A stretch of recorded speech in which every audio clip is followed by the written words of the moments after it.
Hello students, today we will read a poem photograph. This poem is in 11th class. First poem it is here. This poem is written by Shirley Tolson. So इसके बारे में पढ़ेंगे, photograph के बारे में. अब photograph तो आप सबको पता होगा ना, एक पिक्चर, बट ये वो वाली पिक्चर्स नहीं है जो मॉडर्न अब फ्रेम में लगी होती है. ये ओल्ड स्टाइल की पिक्चर है. जैसे आपने देखा होगा ग्रैंड पेरेंट्स की पिक्चर होती है, एक कार्डबोर्ड पर पेस्ट करके उस फोटो को दीवार पर लटका दिया जाता है, वैसे उस टाइप की ये फोटोग्राफ है. तो यहाँ इस पोएम में पोएट ने क्या जिक्र किया है, लाइफ की 3 स्टेज यहाँ पर शो किए उसने. कब कि जब वो पोएट की मम्मी थी वो चाइल्डहुड में थी. वो जो फोटोग्राफ है उसमें क्या दिखाया है कि उस पोएट की मम्मी है, उसका बचपन दिखाया गया है. उस पोएट की मम्मी सी बीच पर जाती है हॉलीडेज एंजॉय करने के लिए, तो तब वहां वो पिक ली गई थी और एक कार्डबोर्ड पर पेस्ट करके और लटका दी गई थी. तो उसमें मदर का चाइल्डहुड दिखता है. सेकंड आप पढ़ेंगे जब पोएट बच्ची थी, अपनी मम्मी के साथ में थी और बहुत खुश थी. थर्ड स्टेज होगी जब पोएट की मम्मी नहीं रही हैं और अब पोएट बिल्कुल अकेली हैं और अपनी मम्मी को याद करके थोड़ी सी सैड हो जाती है. Okay, so let's start. A photograph by Shirley Toulson. The cardboard. अब ये कार्डबोर्ड कौन सा, वो बोर्ड जिसके ऊपर फोटो पेस्ट करके लगा दी गई है. Cardboard shows me. अब ये मी कौन है, यहाँ मी पोएट है. Shows me how it was when 2 girls cousins went paddling. ये कार्डबोर्ड मुझे दिखाता है कि कैसे 2 लड़कियां, कजन तो पता है ना, अंकल की बेटियां होती हैं, वो पैडलिंग करने गई. अब पैडलिंग क्या होता है, सी बीच पर जब वो कम गहरा पानी होता है तो वहां पर हाथ पैरों की मूवमेंट होती है, that is called paddling. Okay, तो वहां पोएट की मम्मी गई हैं जब वो बच्ची थी, उनके साथ में उनकी 2 कजन भी थी. तो ये कार्डबोर्ड क्या दिखाता है मुझे, पोएट को क्या दिखाता है कि कैसे 2 गर्ल कजन, मदर की कजन है, वो पैडलिंग के लिए गई हैं वहां पर सी बीच पे. Each one holding one of my mother's hands. और दोनों लड़कियां, ये कजन्स है जो, इन्होंने क्या किया हुआ है, मेरी माँ का, पोएट की माँ के हाथ पकड़े हुए हैं. दोनों ने एक हाथ वहां पर पकड़ा हुआ है. तो यहाँ मदर है, ये थोड़ी सी बड़ी है और ये दोनों लड़कियां कजन है वो कम एज की हैं. And see the big girl. अब बिग गर्ल कौन, मदर, पोएट की मदर है ये सी. और वो जो बड़ी लड़की है सम 12 ईयर्स और सो, वो लगभग 12 साल की है.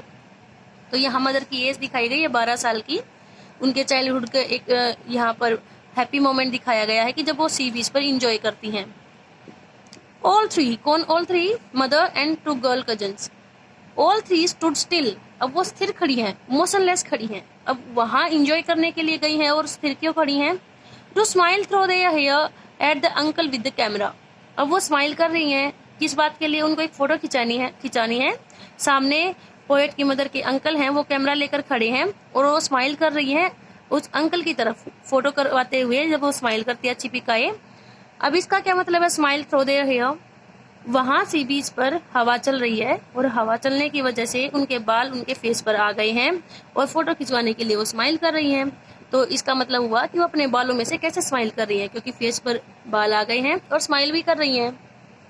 अ sweet face my mother's that was before I was born.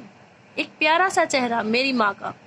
अब पोएट की माँ का चेहरा प्यारा सा था कब, when that was before I was born. ये आई कौन है, ये शर्ले टोल्सन, कि मेरे जन्म से पहले. तो इसके जन्म से पहले इसकी माँ का चेहरा कैसा दिखाया गया, स्वीट फेस दिखाया गया है. And the sea which appears to have less change was their terribly transient feet. और क्या वो जो सागर है जो अब कैसा दिख रहा है, लेस चेंज, बहुत ही कम चेंज, ऑलमोस्ट नन, जिसमें चेंज बहुत कम हुआ है. वो क्या कर रहा है वहां फोटो में, was their terribly transient feet. ये देर कौन, ये तीनों लड़कियां उनके पैरों को धो रहा है. टेरिबली ट्रांजिएंट का मतलब क्या है, ट्रांजिएंट का मतलब क्या होता है, जो टेम्पररी होता है, जो परमानेंट नहीं होता. यहाँ पर पोएट ने एक प्यारा सा मैसेज दिया है नेचर के बारे में. देखो यहाँ इस स्वीट फेस के बारे में क्या दिया है कि स्वीट फेस उसके जन्म से पहले था, अब चेंज हो गया है. और जो सागर है वो कम चेंज हुआ है. देखो ह्यूमंस को क्या दिखाया गया है, ह्यूमंस को मॉडल दिखाया गया है कि ह्यूमंस है उनमें चेंज आते रहते हैं और जो नेचर है वो लेस चेंजेबल दिखाई गई है. तो यहाँ आपको ये मैसेज को नोट करना है that nature is permanent, nature gets less change and humans are mortal. वो उनमें एज के अकॉर्डिंग चेंज आता रहता है। तो ये पैराग्राफ था आपका, ये स्टेंजा था आपका जब पोएट की मदर बच्ची थी, उनके बचपन के एक मोमेंट दिखाई गई है जो बहुत ही हैप्पी मोमेंट थी।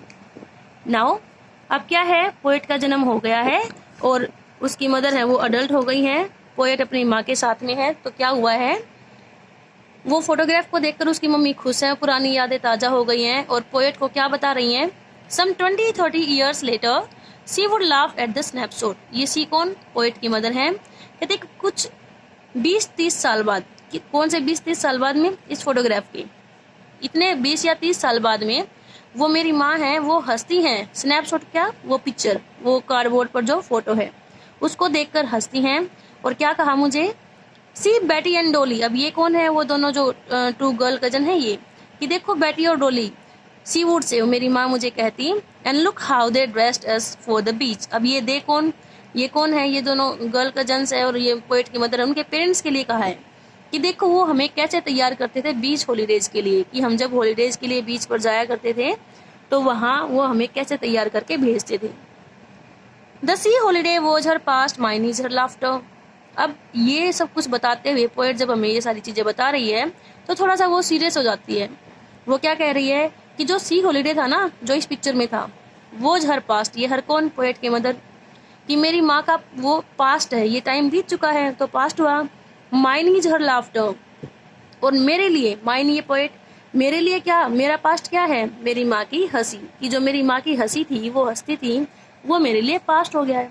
इसका मतलब ये हमें क्या दिखाना चाह रही है कि ये तो मम्मी का पास्ट है, कि बीता हुआ टाइम है, मेरे लिए क्या बीत गया है, मेरी मदर की हंसी पास्ट हो गई है, अब उसकी माँ की हंसी को वो नहीं देख सकती। इसका मतलब क्या है, that poet's mother is no more. Both wry with the laboured ease of loss. अब बोथ, ये जो दोनों हैं, पोएट और पोएट की मदर, राई का मतलब क्या था, 2 कंडीशन से एक साथ में होती है, अम्यूज्ड भी और सैड भी, निराश भी और साथ में खुश भी। दोनों राई कंडीशन में है with the labour ease of loss. अब दोनों का नुकसान हुआ है ना, माँ का नुकसान क्या है कि वो चाइल्डहुड है वो बीत गया है, और बेटी का नुकसान क्या है कि उसके पास उसकी मम्मी नहीं है। तो दोनों ही अम्यूज्ड भी हैं, डिसअपॉइंटेड भी हैं, किस पर, लेबर्ड एज ऑफ लॉस, उस नुकसान के ऊपर जो कैसा है, ये कंडीशन कैसी है, लेबर्ड क्या होता है, जो बहुत ही कोशिश से किया जाए, आसानी से प्राप्त ना हो, इज आसानी। देखो 2 अपोजिट वर्ड एक साथ में, तो यहाँ ऑक्सीमोरन दिखाया गया आपका, कि दोनों क्या कर रही हैं, उस कंडीशन से उभरने की कोशिश कर रही हैं, उस लॉस की कंडीशन से। क्योंकि देखो हॉलीडेज को याद करके उसकी मम्मी दुखी भी है और खुश भी है। खुश इसलिए कि वो हैप्पी मोमेंट याद आ गया, दुख इसलिए क्योंकि अब बीत गया है। अब माँ को याद करके ये खुश भी है और तकलीफ में भी है, तो दोनों कंडीशन एक साथ में हो गई है। Next stanza, now she has been dead nearly as many years as that girl lived. अब कितना टाइम हो गया है कि सी, ये मदर, और ये दैट गर्ल भी मदर के लिए, कि वो जो लड़की जितने साल जी उतने ही साल उसको मरे हुए हो गए हैं। कि जो मेरी माँ है, हैज बीन डेड, वो मर चुकी हैं, as many years as that girl lived, जितने की वो लड़की जितने साल जी थी। एंड ऑफ दिस सर्कमस्टेंस, ये सर्कमस्टेंस, वो हालात, किस हालात का जिक्र कर रही हैं, उस घटना का, इसकी जो इसकी माँ के डेथ के बारे में बताती है, इस इंसिडेंट के बारे में जिक्र कर रही है कि जो मेरी माँ की डेथ है, देयर इज नथिंग टू से एट ऑल। यहाँ पर पोएट बहुत ही ज्यादा सीरियस हो जाती हैं और क्या कह रही है कि अब इस घटना के बारे में और कुछ कहने के लिए नहीं है। इट्स साइलेंस इज, और क्या है, हर तरफ सिर्फ सन्नाटा है, और वो सन्नाटा हर चीज को चुप करा देता है। वो जो फोटोग्राफ है उसको देखकर माँ की याद आ रही है उसे, अब वो अपसेट है, हर तरफ चुप्पी है और वो हर तरफ सन्नाटा है।